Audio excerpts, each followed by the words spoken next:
परम पिता परमात्मा पूर्ण ब्रह्म सारी सृष्टि के रचनहार कबीर परमेश्वर जी की असीम कृपा से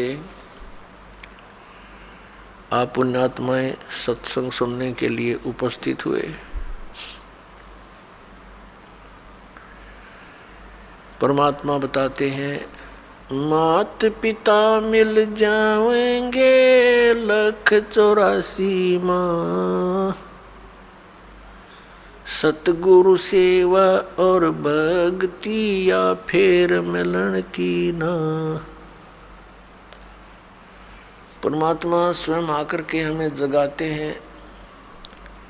हम मोह ममता की गहरी नींद में सोए हुए होते हैं।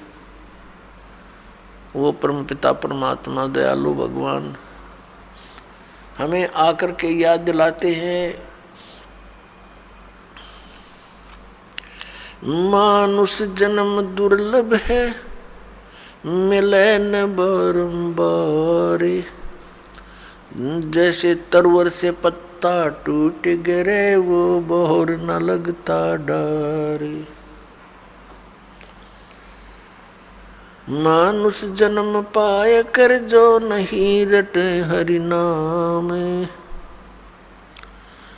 जैसे कुआ जल बिना फिर बनवाया क्या काम। बिन उपदेश अचंभ है ये क्यों जीवत है प्राण, भक्ति बिना काठोर है वो नर नाही पाषाण। अगम निगम को खोज ले बुद्धि विवेक विचार, उदय अस्त का राज मिले तो बिन नाम बेगार। राम रटत कोडी भलो चू चू पड़े जो चामे, ये सुंदर शरीर किस काम का जा मुख नाही नाम। राम रटत दारिद्र भलो टूटी घर की छान, वो सुंदर महल किस काम के जहाँ भक्ति नहीं भगवान।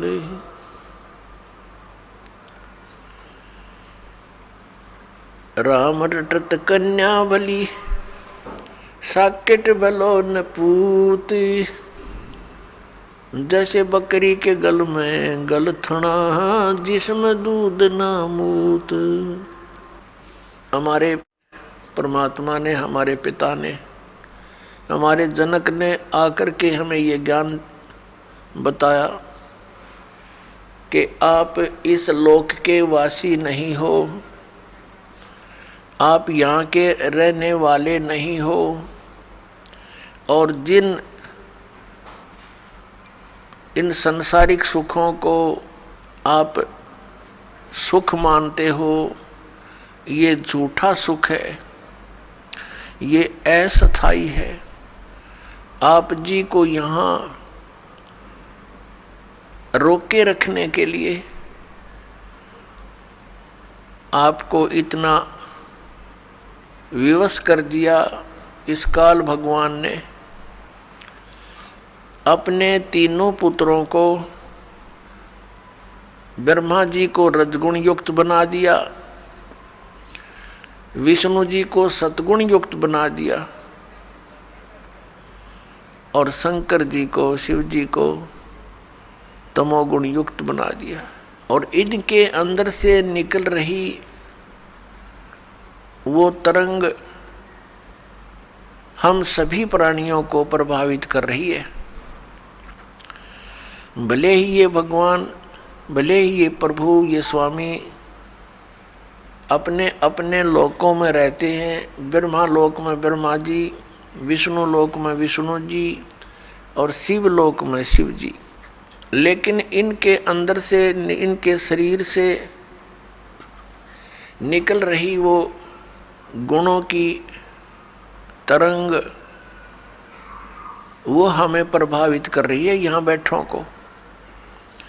इन भगवानों के अंतर्गत, इन स्वामियों के अंतर्गत 3 लोक आते हैं। ये पृथ्वी लोक, ऊपर स्वर्गलोक और नीचे पाताल लोक, इन 3 लोकों में प्राणी हैं। और इनसे बाहर के जो प्राणी हैं वो इनकी रेंज से बाहर हैं, बाहर के दूसरे लोकों में जो है। इन 3 लोक के प्राणियों को ये तीनों प्रभावित रखते हैं। इनकी इतनी रेंज है, वहाँ तक इनका प्रभाव बना रहता है। जैसे रसोई के अंदर मिर्चों का छौंक लगाया जाता है तो वो मूल वस्तु जो साकार वस्तु मिर्च रसोई में विद्यमान है उसका छौंक लगा, उस छौंक से निकली हुई तरंग दूसरे कमरों में दूसरे कक्षों में पहुंची और वहाँ बैठे व्यक्तियों को भी छींकें आने लगी। अब उनको छींकें ना आवे तो उनके बस की बात नहीं, क्योंकि मिर्च का प्रभाव है। और साकार वस्तु रसोई में उसके निराकार गुण ने, शक्ति ने दूसरे कक्षों में बैठे व्यक्तियों को भी प्रभावित कर दिया। ठीक इसी प्रकार श्री ब्रह्मा जी रजगुण युक्त है। जैसे मिर्च को मिर्च वाले गुण से युक्त कर दिया, अब मिर्च तो है ही उसका नाम, लेकिन उसमें गुण भी वही है जो उसका नाम है, तो वो गुण भी और वही है और मिर्च भी वही है। इसी प्रकार ये ब्रह्मा जी रजगुण है तो ये गुण भी यही है, क्योंकि इसी से हम प्रभावित होते हैं। और ब्रह्मा कहो चाहे इसको रजगुण कहो। इसी प्रकार अन्य इन दोनों भगवानों की सतगुण विष्णु तमगुण शिव जी समझो। परमात्मा ने आके बताया कि तुम्हारे को बड़े सुनियोजित तरीके से षड्यंत्र रच कर आपको यहाँ रोक रखा है। अपने आत्मा आप बहुत भोले हो, बालक हो, इस भगवान के मार्ग में।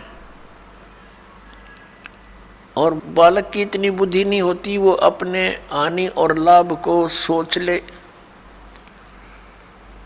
आप तो इतने अबोध बच्चे हो जब तक आपको तत्व ज्ञान नहीं होता। जैसे एक छोटा सा बच्चा, 1-1.5-2 वर्ष का बालक, उसको ज्ञान ही नहीं किसी भी पदार्थ का, ये अच्छा है या बुरा है। वो छोटा सा बालक किसी भी ऐसी वस्तु को जैसे अग्नि में हाथ दे देता है, गर्म दूध है रखा है गिलास में, उसको हाथ मारता है, गिरा लेता है, आप भी जल जाता है, हाथ भी जल जाता है। तो ऐसे उसको पता ही नहीं और फिर रोता है। उसको पता ही नहीं कि जो तू कर रहा है ये ना करने के कार्य हैं। ठीक इसी प्रकार परमात्मा ने, परमेश्वर कबीर जी ने आकर बताया कि जो क्रियाएं तुम कर रहे हो जो शास्त्र अनुकूल नहीं है, वो क्रियाएं कर्ण की नहीं है। शास्त्रों अनुकूल कौन कौन सी क्रियाएं हैं, कौन कौन सी ना करनी चाहिए, कौन सी करनी चाहिए, उसके विषय में शास्त्र ही प्रमाण है। उस परमेश्वर ने आके हमें याद दिलाया, झूठे सुख को सुख कहे, ये मान रहा मन मोद, ये सकल चबीना काल का, कुछ मुख में कुछ गोद। परमात्मा ने हमें याद दिलाया कि तुम्हें यहाँ ऐसे रोक रखा है जैसे कसाई बकरे पालता है, बकरियां पालता है, नर और मादा को एक ही स्थान पर रख लेता है सैकड़ों की संख्या में। जिस कसाई की अच्छी कंजम्पशन होती है वो कई सैकड़ों की संख्या में बकरे और बकरियों को पालता है। उनके लिए एक चरागाह बना देता है, एक तालाब बनाता है, एक शेड डाल देता है गर्मी और सर्दी से बचने के लिए। वे वहाँ उसके नीचे आ जाते हैं और उनकी बड़ी देखभाल करता है, केयर टेक करता है। तो वो बकरे भोले भाले ये समझते हैं कि हमारा स्वामी, हमारा मालिक बड़ा दयालु है, हमारे लिए कितनी सुविधा दे रखी है। लेकिन उनको ये ज्ञान नहीं कि जब तुम्हारे यहाँ से वो किसी के बेटे को निकाल ले जाता है, किसी की बेटी को, किसी की माँ को, किसी के भाई या पिता को, तो उस समय इसकी दयालुता तुम्हारी बुद्धि में नहीं रहती। तो पुण्यात्मा, जब वो कसाई बकरों के पास जाता है, वो बकरे उसको नेक व्यक्ति जान के, अपना हितैषी मान के उसकी तरफ दौड़ कर जाते हैं, उसको प्यार देना चाहते हैं। जैसे कोई किसी पशु को संभालता है प्रतिदिन, और वो पशु भैंस या गाय बैल, जब भी वो व्यक्ति उसके पास आता है उससे वो प्यार करता है, उससे लाड करता है, क्योंकि आत्मा के अंदर किए कर्म के प्रतिफल का एक विशेष भाव बनता है। इसी आधार से वो बकरे उस कसाई के हाथ को चाटते हैं। कोई ऐसे ऊपर को पैर करके उसको सीने से लगाना चाहता है, प्यार देना चाहते हैं। अब वो ऐसे पकड़ कर देखता है, बकरों को हाथ लगा कर देखता है जगह जगह से।